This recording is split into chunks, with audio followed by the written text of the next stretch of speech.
Kasama ko si Miss Kamsami. Kamsami! Oh. Nag-enjoy ka sa Korea? Ay, sobrang enjoy sa Korea talaga, Sir MJ. Walang mapaglagyan ng enjoy. Kaya ito, sabi rin na pagbalik ng kuan, welcome bash. Oh. Ah, welcome back. Bakit? Welcome bash kami dahil nga dun sa nangyayari na na-post ko yung stories na hindi ko naman nakuan. Pero, napagtagumpayan naman ni Mela. Pero alam mo ba kung gaano kadaming tao na pasaya mo?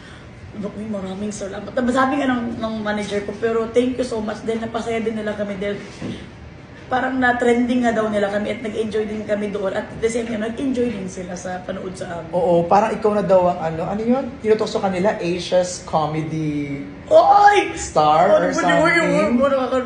Nakakaya naman yung buong sa urong mga hindi. Baka mamaya pagkita namin, ano ka na, big star ka na sa Ay! Korea. Big star! Wala talaga the big falling star. O siya, good luck. Kamsami.